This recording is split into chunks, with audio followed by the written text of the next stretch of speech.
வணக்கம். மாநில செய்திகள் வாசிப்பவர் கோபாலகிருஷ்ணன்.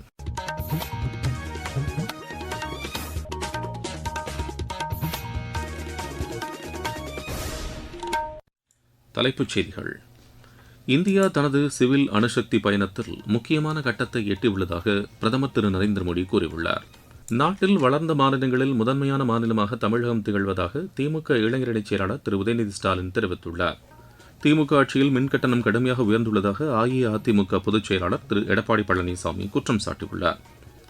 மக்களுக்கு தரமான இலவச கல்வியும் சுகாதாரமும் வழங்க திமுக அரசு தவறிவிட்டதாக நாம் தமிழர் கட்சியின் ஒருங்கிணைப்பாளர் திரு சீமான் கூறியுள்ளார்.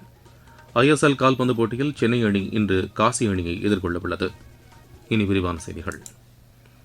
இந்தியா தனது சிவில் அணுசக்தி பயணத்தில் முக்கியமான கட்டத்தை எட்டியுள்ளதாக பிரதமர் திரு நரேந்திர மோடி கூறியுள்ளார். இதுகுறித்து அவர் வெளியிட்டுள்ள சமூக வலைதள பதிவில், இதன் மூலம் தனது அணுசக்தி திட்டத்தின் 2வது கட்டத்தை நோக்கி நாடு முன்னேறியுள்ளது என்று குறிப்பிட்டுள்ளார். கல்பாக்கத்தில் உள்நாட்டிலேயே வடிவமைக்கப்பட்டு கட்டப்பட்ட முன்மாதிரி அதிவேக அணு உலை தொடர் அணுக்கருவு பிளவு நிலையை எட்டியுள்ளது என்றும் அவர் தெரிவித்துள்ளார். அதிக எரிபொருளை உற்பத்தி செய்யும் திறன் கொண்ட இந்த மேம்பட்ட அணு உலை நமது நாட்டின் அறிவியல் திறன் மற்றும் பொறியியல் வலிமையை பிரதிபலிப்பதாக அவர் கூறியுள்ளார்.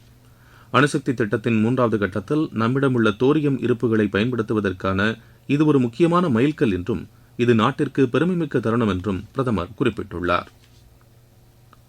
தமிழக சட்டப்பேரவைத் தேர்தலில் போட்டியிட தாக்கல் செய்யப்பட்டுள்ள வேட்புமனுக்கள் மீதான பரிசீலனை இன்று நடைபெறவுள்ளது. வேட்புமனு தாக்கலின் கடைசி நாளான நேற்று அரசியல் கட்சி வேட்பாளர்கள், சுயேட்சைகள் ஏராளமானோர் மனு தாக்கல் செய்தனர். மாநிலம் முழுவதும் 5072 மனுக்கள் தாக்கல் செய்யப்பட்டுள்ளன. இந்த மனுக்களை திரும்பப் பெற்றுக்கொள்ள நாளை மறுநாள் கடைசி நாளாகும். அன்றைய தினமே இறுதி வாக்காளர் பட்டியலும் வெளியிடப்பட உள்ளது. நாட்டில் வளர்ந்த மாநிலங்களில் முதன்மையான மாநிலமாக தமிழகம் திகழ்வதாக திமுக இளைஞரணிச் செயலாளர் திரு உதயநிதி ஸ்டாலின் தெரிவித்துள்ளார்.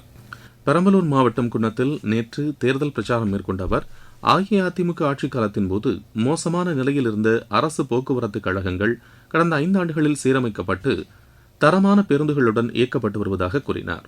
தொலைதூர கிராமங்களுக்கு கூட பேருந்து சேவை செய்து தரப்பட்டுள்ளது என்றும் அவர் தெரிவித்தார்.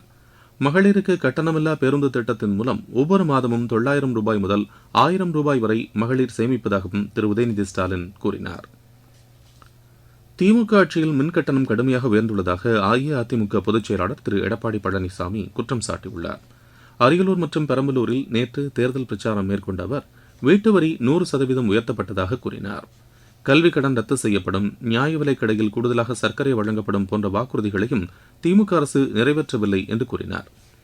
அஇஅதிமுக ஆட்சிக்கு வந்தால் நியாய விலைக் கடைகளில் தரமான பொருட்கள் வழங்கப்படும் என்றும் திரு எடப்பாடி பழனிசாமி தெரிவித்தார்.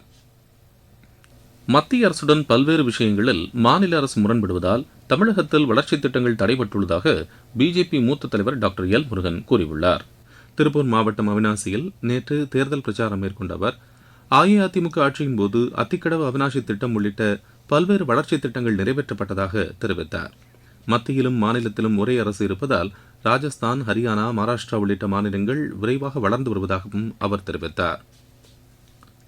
மக்களுக்கு தரமான இலவச கல்வியும் சுகாதாரமும் வழங்க திமுக அரசு தவறிவிட்டதாக நாம் தமிழர் கட்சியின் ஒருங்கிணைப்பாளர் திரு சீமான் குற்றம் சாட்டியுள்ளார். திண்டிவனத்தில் நேற்று தேர்தல் பிரச்சாரம் மேற்கொண்ட அவர், அரசு பள்ளிகள் மிக மோசமான நிலையில் இருப்பதாக தெரிவித்தார். மாநிலத்தில் சட்டம் ஒழுங்கை சரியாக பராமரிக்காத காரணத்தால் கொலை, கொள்ளை உள்ளிட்ட குற்றச்செயல்கள் பெருகிவிட்டதாகவும் அவர் குறை கூறினார். நீங்கள் கேட்டுக்கொண்டிருப்பது மாநில செய்தி அறிக்கை.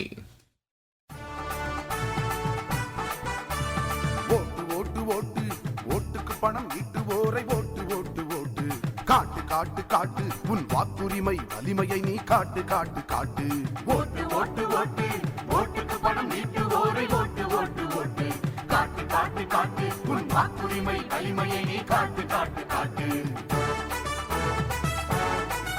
எந்த வடிவத்திலும் இலவசங்கள் ஏற்காதே, பல்லையில் நிற்கின்ற பரிசுகளை தீண்டாதே, கொஞ்சலுக்கு கொஞ்சமும் நீ மயங்காதே, எந்த மிரட்டலுக்கும் எப்போதும் அஞ்சாதே, வெகுமானத்தால் உன் தன்மானத்தை யாரிடமும் விலை பேசாதே, நீ சட்டத்தை விட்டு விலகி போகாதே, ஓட்டுக்கு பணத்தை நீட்டுவதும் குற்றமே, நோட்டுகளை கை நீட்டி வாங்குவதும் குற்றமே. தமிழகத்தில் 100% வாக்குப்பதிவை வலியுறுத்தி மாவட்டங்கள் தோறும் பல்வேறு விழிப்புணர்வு நிகழ்ச்சிகள் நடைபெற்று வருகின்றன. திண்டுக்கல் மாவட்டத்தில் தகுதி வாய்ந்த வாக்காளர்கள் அனைவரும் வாக்களிக்க வேண்டியதன் அவசியத்தை வலியுறுத்தி தேவாங்க லட்சணையை மாணவர்கள் காய்கறிகளை கொண்டு உருவாக்கியதாக எமது செய்தியாளர் தெரிவிக்கிறார். தமிழ்நாடு சட்டமன்ற பொதுத் தேர்தல் வரும் ஏப்ரல் 23ஆம் தேதி நடைபெற உள்ளதை முன்னிட்டு திண்டுக்கல்லில் 100% வாக்குப்பதிவை வலியுறுத்தி பல்வேறு விழிப்புணர்வு நிகழ்ச்சிகள் நடத்தப்பட்டு வருகிறது. அதன் ஒரு பகுதியாக திண்டுக்கல்லில் தனியார் பொறியியல் கல்லூரியில் நடைபெற்ற நிகழ்வை பயிற்சி உதவி ஆட்சியர் வினோதினி தொடங்கி வைத்தார். மாவட்டத்தின் தேர்தல் அடையாளமான தேவாங்கு உருவத்தை 20 வகையான காய்கறிகளை கொண்டு வண்ணமயமான கோலமாக மாணவர்கள் வடிவமைத்திருந்தது அனைவரையும் கவர்ந்தது. மேலும் 600க்கும் மேற்பட்ட முதல் தலைமுறை வாக்காளர்கள் ஓட் 100% என்ற ஆங்கில எழுத்து வடிவில் அணிவகுத்து நின்று மனித சங்கிலி மூலம் விழிப்புணர்வும் ஏற்படுத்தினர். திண்டுக்கல் மாவட்ட தேர்தல் அலுவலரும் மாவட்ட ஆட்சியருமான சரவணன் அவர்கள் கையொப்பமிட்ட விழிப்புணர்வு அஞ்சல் அட்டைகளும் மாணவர்களுக்கு வழங்கப்பட்டதுடன் நேர்மையாக வாக்களிப்போம் என்ற உறுதிமொழியும் ஏற்கப்பட்டது. திண்டுக்கல் மாவட்ட ராஜசேகரன், சுப்பிரமணிய பாரதி. ஈரோடு மாவட்டத்தில் 85 வயதுக்கு மேற்பட்ட வாக்காளர்கள் வீடுகளிலிருந்து வாக்களிக்க வசதியாக ஏற்பாடுகள் செய்யப்பட்டு வருகின்றன. இதற்கான பணியில் 100 குழுக்கள் ஈடுபடுத்தப்பட்டுள்ளதாக மாவட்ட தேர்தல் அலுவலர் திரு கந்தசாமி தெரிவித்தார். 85 வயதிற்கு மேற்பட்ட வாக்காளர்கள், அப்புறம் 40% மேல மாற்றுத்திறன் கொண்ட வாக்காளர்கள், அவர்களுக்கு வரக்கூடிய 13ஆம் தேதியிலிருந்து ஆரம்பிச்சு நம்ம அவங்க வீட்டுக்கே போய் ஒரு 100 டீம் வேற நம்ம மாவட்டத்தில் ஏற்பாடு பண்றோம்.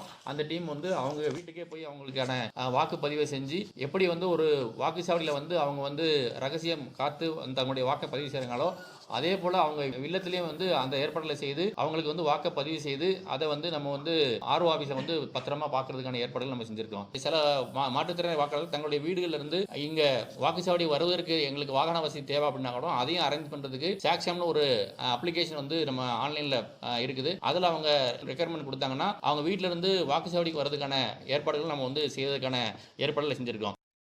சாத்தான்குளத்தில் தந்தை மகன் கொலை வழக்கில் குற்றவாளிகள் 9 பேருக்கு மரண தண்டனை விதித்திருப்பதை வரவேற்பதாக இந்திய கம்யூனிஸ்ட் கட்சி கூறியுள்ளது.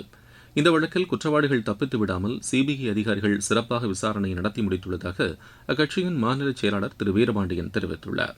இதுபோன்ற மரணங்கள் இனி நடைபெறாமல் இருக்க காவல்துறையின் செயல்பாடுகள் ஜனநாயகப்படுத்தப்பட வேண்டும் என்றும் அவர் கேட்டுக் கொண்டுள்ளார். இருவரிச் செய்திகள். ஈரான் மீது இன்று கடும் தாக்குதல் நடத்த வாய்ப்புள்ளதாக அமெரிக்கா எச்சரித்துள்ளது. அமெரிக்காவின் எச்சரிக்கையை புறந்தள்ளுவதாகவும் ஈரானை மிரட்டி பணிய வைக்க முடியாது என்றும் ஈரான் அரசு செய்தித் தொடர்பாளர் கத்தம் அல் அம்பியா கூறியுள்ளார். உலக சுகாதார தினம் இன்று கடைபிடிக்கப்படுகிறது. இதையொட்டி பல்வேறு நிகழ்ச்சிகளுக்கு ஏற்பாடுகள் செய்யப்பட்டுள்ளன. 100% வாக்குப்பதிவை வலியுறுத்தி திருத்தணியில் நேற்று இருசக்கர வாகன பேரணி நடைபெற்றது. திருப்பத்தூர் மாவட்டத்தில் தபால் வாக்கு பெற நியமிக்கப்பட்டுள்ள அலுவலர்களுக்கான பயிற்சி வகுப்பு மாவட்ட தேர்தல் அலுவலர் திருமதி சிவசவுந்தரவல்லி தலைமையில் நேற்று நடைபெற்றது. கள்ளக்குறிச்சி மாவட்டத்தில் 100% வாக்குப்பதிவை வலியுறுத்தி சங்கராபுரம், சவுந்தரவல்லிபாளையம் உள்ளிட்ட பல்வேறு கிராமங்களில் தேர்தல் விழிப்புணர்வு நிகழ்ச்சிகள் நடைபெற்றன. சட்டப்பேரவைத் தேர்தலை முன்னிட்டு காஞ்சிபுரம் மாவட்டம் முத்திரமேரூரில் நேற்று துணை ராணுவப் படையினர் அணிவகுப்பு நடத்தினர். மன்னார்குடி அருள்மிகு ராஜகோபால சுவாமி திருக்கோவிலில் பங்குனி உற்சவ திருவிழாவின் நிறைவாக தெப்பத் திருவிழா நேற்றிரவு வெகு விமரிசையாக நடைபெற்றது. சென்னையில் தேர்தல் பறக்கும் படையினர் நேற்று நடத்திய திடீர் சோதனையில் உரிய ஆவணமின்றி கொண்டு செல்லப்பட்ட 11,61,000 ரூபாய் பறிமுதல் செய்யப்பட்டது. விளையாட்டுச் செய்திகள். ISL கால்பந்து போட்டியில் சென்னை அணி இன்று காசி அணியை எதிர்கொள்ள உள்ளது. இந்த போட்டி இன்றிரவு 7:30 மணிக்கு தொடங்குகிறது. IPL கிரிக்கெட் போட்டியில் கொல்கத்தா, பஞ்சாப் அணிகளுக்கு இடையேயான ஆட்டம் மழையால் ரத்து செய்யப்பட்டதால் இரு அணிகளுக்கும் தலா ஒரு புள்ளி வழங்கப்பட்டது. கொல்கத்தாவில் நேற்று நடைபெற்ற போட்டியில் டாஸ் வென்று முதலில் விளையாடிய கொல்கத்தா அணி 3.4 ஓவரில் 2 விக்கெட் இழப்பிற்கு 25 ரன் எடுத்திருந்த நிலையில் மழை காரணமாக ஆட்டம் தடைபட்டது. பின்னர் தொடர்ந்து மழை பெய்ததால் ஆட்டம் ரத்து செய்யப்பட்டு இரு அணிகளுக்கும் புள்ளிகள் பகிர்ந்தளிக்கப்பட்டது. மீண்டும் தலைப்புச் செய்திகள். இந்தியா தனது சிவில் அணுசக்தி பயணத்தில் முக்கியமான கட்டத்தை எட்டியுள்ளதாக பிரதமர் திரு நரேந்திர மோடி கூறியுள்ளார். நாட்டில் வளர்ந்த மாநிலங்களில் முதன்மையான மாநிலமாக தமிழகம் திகழ்வதாக திமுக இளைஞரணிச் செயலாளர் திரு உதயநிதி ஸ்டாலின் தெரிவித்துள்ளார். திமுக ஆட்சியில் மின் கட்டணம் கடுமையாக உயர்ந்துள்ளதாக அஇஅதிமுக பொதுச் செயலாளர் திரு எடப்பாடி பழனிசாமி குற்றம் சாட்டியுள்ளார். மக்களுக்கு தரமான இலவச கல்வியும் சுகாதாரமும் வழங்க திமுக அரசு தவறிவிட்டதாக நாம் தமிழர் கட்சியின் ஒருங்கிணைப்பாளர் திரு சீமான் கூறியுள்ளார். ISL கால்பந்து போட்டியில் சென்னை அணி இன்று காசி அணியை எதிர்கொள்ள உள்ளது. இத்துடன் இந்த செய்தி அறிக்கை நிறைவு பெறுகிறது. எமது செய்திகளை சமூக வலைதள பக்கங்களில் ஏர் நியூஸ் சென்னை என்ற முகவரியிலும், ஆர் நியூஸ் சென்னை என்ற யூடியூப் சேனலிலும் உடனுக்குடன் அறிந்து கொள்ளலாம்.